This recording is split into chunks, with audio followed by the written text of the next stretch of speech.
Selamat malam, Bapak Ibu yang Tuhan Yesus kasihi. Kita bertemu lagi pada malam hari ini di dalam ibadah kita, ibadah rumah tangga. Dan pada kesempatan ini, di tengah ibadah ini kita akan mendengar firman Tuhan kita. Karena itu sebelumnya marilah kita berdoa, mohon bimbingan Roh Kudus. Kita berdoa.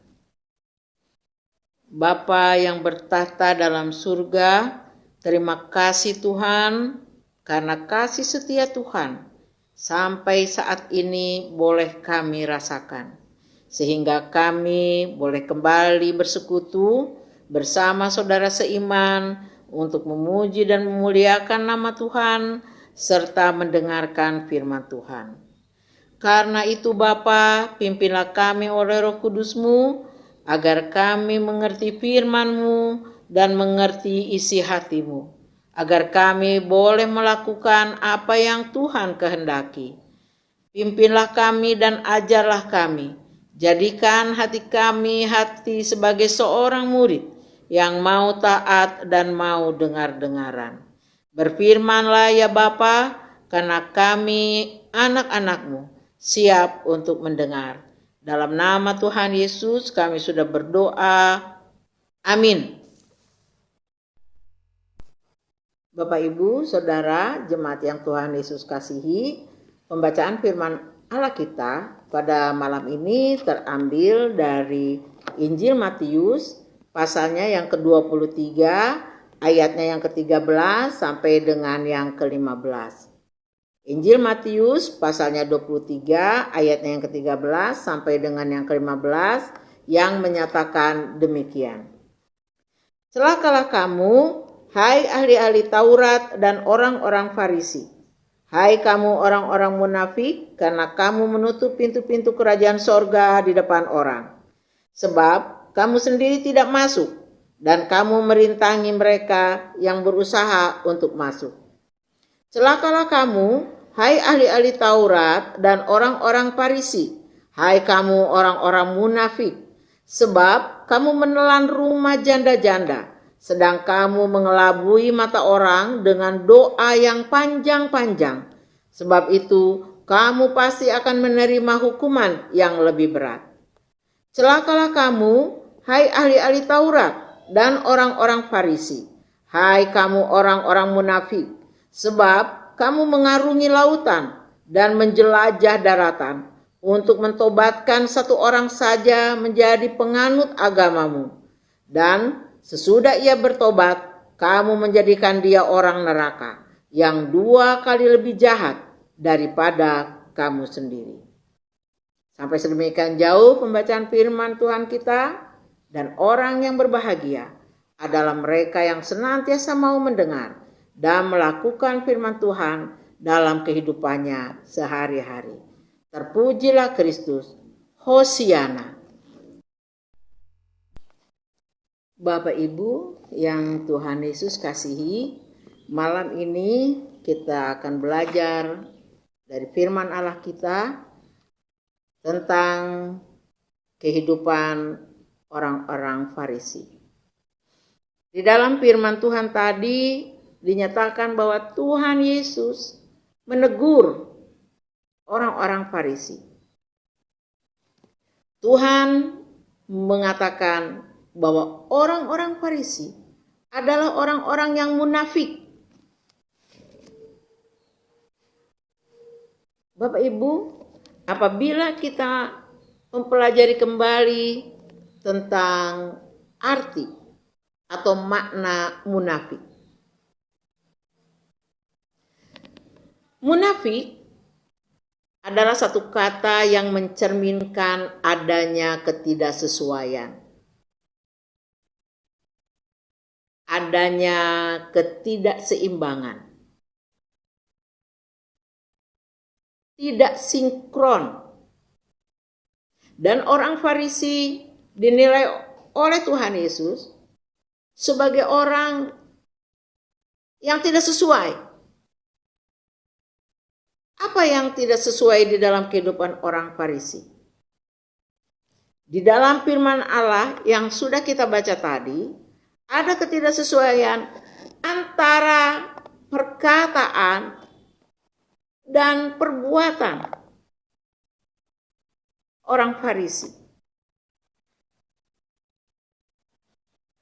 Ada ketidaksesuaian antara iman dan ajaran serta kelakuan orang Farisi. Karena itu Tuhan Yesus menyatakan bahwa orang Farisi itu orang-orang yang celaka. Karena mereka munafik. Jemaat yang kekasih, dinyatakan di dalam firman Allah tadi bahwa orang Farisi itu menutup pintu surga bagi orang lain. Karena orang Farisi tidak dapat memasuki pintu itu.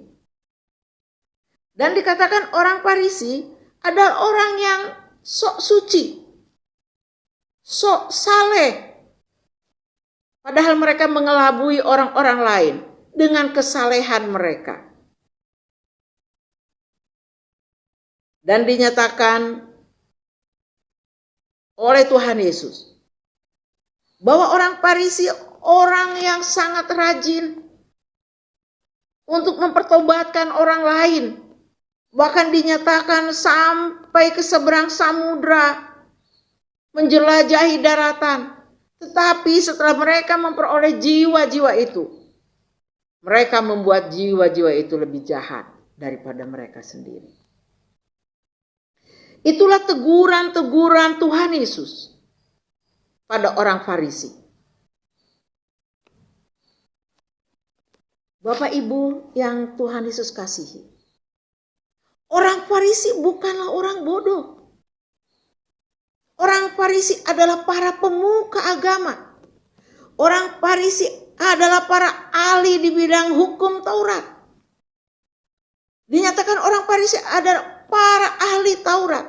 Mereka mengerti firman Tuhan. Mereka mendalami firman Tuhan. Mereka adalah para pemuka yang memiliki pendidikan di bidang agama cukup tinggi. Tetapi kenapa Tuhan Yesus mengecam orang Farisi? Karena apa yang dimiliki oleh orang Farisi itu tidak sesuai. Mereka tidak mengimplementasikan atau tidak mewujud nyatakan ilmu mereka. Betul, mereka adalah ahli Taurat. Mengerti hukum Taurat. Tapi mereka tidak mengimplementasikan hukum-hukum itu di dalam kehidupan mereka. Karena itu Tuhan Yesus mengecam mereka sebagai orang-orang yang munafik. Bapak Ibu yang Tuhan Yesus kasihi, ketidaksesuaian antara perkataan dan perbuatan, ketidaksesuaian antara keahlian dan fakta di lapangan, ketidaksinkronan antara kehidupan iman mereka dengan kenyataan perbuatan. Itu yang ada di dalam kehidupan orang Farisi. Bapak Ibu yang Tuhan Yesus kasihi, kemunafikan inilah sebenarnya yang disoroti oleh Tuhan Yesus. Kemunafikan orang Farisi ini yang ditekankan oleh Tuhan Yesus, yang dikritisi oleh Tuhan Yesus. Kemunafikan Tuhan Yesus sangat perhatikan karena kemunafikan berbahaya bagi orang lain. Bukan hanya bagi dirinya sendiri. Dikatakan oleh Tuhan Yesus, kamu menutup pintu sorga karena kamu tidak masuk di dalamnya.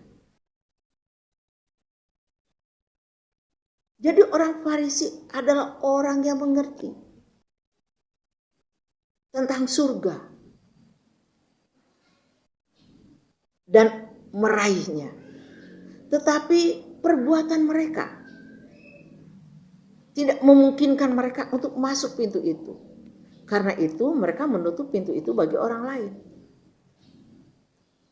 Dengan arti kata Bapak Ibu, kemunafikan orang Farisi itu menjadi batu sandungan bagi orang lain. Menjadi batu sandungan bagi jiwa-jiwa dan keselamatan orang lain. Itu bahaya kemunafikan orang Farisi. Mari Bapak Ibu, kita akan mempelajari ini lebih jauh dalam kehidupan kita sehari-hari. Apakah sebagai orang percaya kita sudah memiliki kesesuaian antara perkataan, sikap dan perbuatan kita? Apakah kita sudah mewujud nyatakan, mengimplementasikan firman Tuhan yang kita dengar dalam kehidupan kita sehari-hari? Banyak orang Kristen seperti halnya orang Farisi. Mereka mengaku sebagai orang beriman. Dan mereka mengaku sebagai orang yang mengerti firman. Bahkan tidak sedikit orang Kristen yang sudah menyelesaikan pembacaan Alkitab berkali-kali. Dan mereka menyatakan, saya hafal ayat-ayat firman Tuhan. Tapi tidak dinyatakan dalam wujud nyata. Tuhan Yesus menegur Farisi. Dan saat ini pun Tuhan Yesus menegur kita. Mengingatkan kita kembali agar kita mau mewujud nyatakan firman Allah di dalam kehidupan kita. Sehingga kita bisa menjadi kesaksian bagi orang lain. Bagi jiwa-jiwa di sekitar kita. Dan kita tidak menjadi batu sandungan bagi orang-orang lain. Bapak Ibu yang Tuhan Yesus kasihi, kehidupan orang Farisi yang tidak sinkron antara apa yang mereka ajarkan dengan apa yang mereka lakukan, itu menjadi batu sandungan untuk umat Israel pada waktu itu. Karena itu Tuhan Yesus benar-benar menegur mereka. Bahkan Tuhan Yesus mengatakan satu kritikan yang sangat tajam. Bahwa orang Farisi ibarat kuburan yang berlabur putih, tetapi di dalamnya bau bangkai.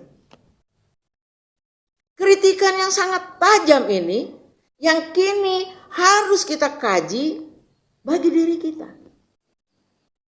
Apakah kita sudah berlaku seperti orang Farisi? Orang yang mengerti firman Tuhan, tapi berperilaku sebaliknya. Orang yang memahami firman Tuhan, tapi tidak mengimplementasikannya.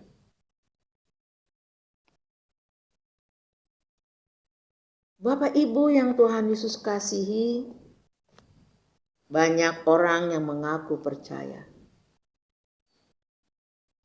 bahwa dia adalah murid Tuhan, bahwa dia adalah anak Tuhan yang tidak berasal dari dunia ini. Tapi secara faktual, banyak orang-orang yang mengaku demikian memiliki perilaku yang tidak berbeda dengan orang-orang dunia ini. Sehingga orang lain tidak dapat melihat kemuliaan Tuhan Yesus di dalam kehidupannya, walaupun dia mengaku sebagai orang percaya. Orang lain tidak bisa melihat bahwa ada juru selamat di dalam hidupnya. Karena dia tidak memancarkan kasih Tuhan bagi sekitarnya. Bapak Ibu yang Tuhan Yesus kasihi, Benar bahwa kita masih hidup di dalam dunia ini. Tapi Tuhan Yesus berkata, janganlah kamu menjadi sama seperti dunia ini. Karena kita berasal dari sorga.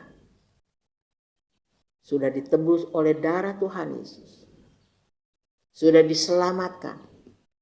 Sudah disisihkan. Dipilah dari dunia ini. Menjadi murid-murid Tuhan. Yang harus menunjukkan perbedaan dengan dunia ini. Menjadi kesaksian. Tidak menjadi batu sandungan. Bagaimana orang akan datang kepada Tuhan ketika mereka melihat bahwa orang yang mengaku anak Tuhan tidak memiliki perbedaan dengan dirinya.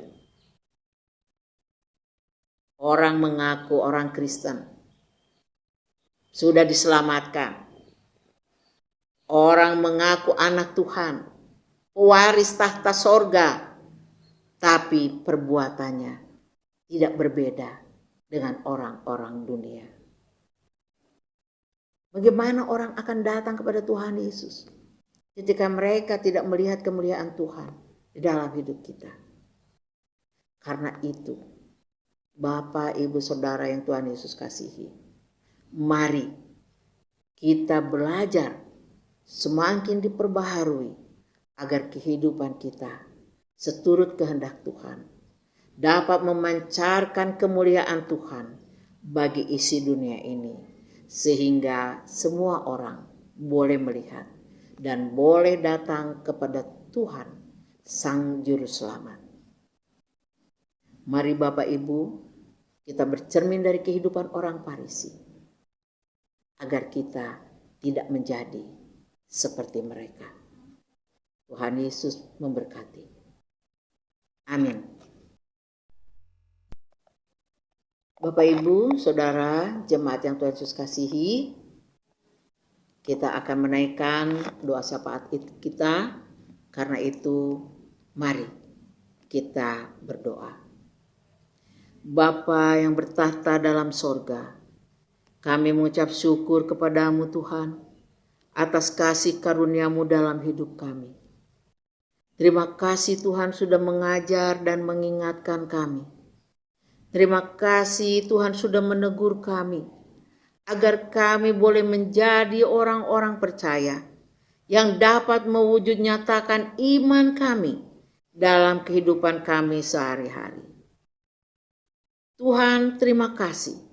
Tuhan sudah menegur kami agar kami tidak menjadi orang-orang munafik yang dapat menjadi batu sandungan bagi orang lain untuk datang kepada Tuhan. Tolong kami Tuhan, agar kami boleh memancarkan kemuliaan Tuhan di dalam hidup kami, sehingga orang lain boleh melihat Tuhan Yesus dan datang kepadamu. Terima kasih Bapa. Saat ini kami berdoa untuk jemaat-Mu GPIB Maranatha Subang. Keluarga lepas keluarga, pribadi lepas pribadi, Tuhan tolong. Engkau menolong setiap keluarga, setiap bapak, setiap ibu, setiap anak. Tuhan, Engkau menolong pergumulan yang ada. Hubungan suami istri, hubungan orang tua anak, hubungan saudara bersaudara. Engkau memberi jalan keluar bagi segala persoalan. Persoalan finansial, persoalan kesehatan, pendidikan, dan setiap persoalan yang dialami oleh setiap keluarga. Kami berdoa Tuhan, hadir lebih lagi di setiap keluarga di tengah-tengah jemaat-Mu ini, agar semakin hari kami boleh menjadi keluarga yang memancarkan kasih Kristus bagi sekitar kami. Bapa di sorga, kami berdoa untuk presbiter, pendeta, penatua, diaken. Kami berdoa untuk setiap pengurus pelkat, komisi, panitia, pegawai, bahkan semua yang terlibat di dalam pelayanan di jemaat-Mu. Engkau Tuhan memegang setiap tangan kami, agar kami boleh melayani Tuhan dengan tulus ikhlas untuk kemuliaan nama Tuhan saja. Engkau menolong jemaat-Mu Bapa, di tengah-tengah jemaat-Mu yang saat ini sedang dalam kelemahan tubuh. Tuhan jamah. Engkau menolong agar jemaat-Mu ini boleh menjadi terang yang bercahaya di tengah-tengah kota di mana kami ditempatkan. Engkau memberkati kota kami. Engkau memberkati bangsa kami. Tuhan menolong pemimpin kami dari pusat sampai ke daerah, dari atasan sampai yang terendah. Engkau Tuhan memberikan hikmat dan akal budi kepada para pemimpin bangsa kami. Tuhan, kami menyerahkan bangsa ini di kaki Tuhan. Tuhan mengasihi bangsa kami. Tuhan, Engkau mau menyelamatkan bangsa ini. Kasihi Tuhan. Dan biarlah di tengah segala pergumulan yang ada, persoalan-persoalan di tengah bangsa kami, Tuhan campur tangan, memberi jalan keluar, memberi hikmat dan akal budi kepada para pemimpin kami, agar boleh memimpin bangsa ini dengan penuh rasa takut dan gentar akan Tuhan. Terima kasih Bapa, terima kasih atas kasih setiamu. Doa sembahyang ini hanya kami sampaikan pada Tuhan Yesus Kristus, Juru Selamat kami yang sudah mengajar kami berdoa bersama. Bapa kami yang bertahta dalam sorga, dikuduskanlah kiranya namamu, datanglah kerajaanmu, jadilah kehendakmu di bumi seperti di sorga. Berikanlah kami pada hari ini makanan kami yang secukupnya, dan ampunilah kami akan segala kesalahan kami, seperti kami juga sudah mengampuni orang yang bersalah kepada kami. Dan janganlah membawa kami ke dalam pencobaan, tetapi lepaskanlah kami daripada yang jahat. Karena Engkaulah yang punya kerajaan dan kuasa dan kemuliaan sampai selama-lamanya. Amin.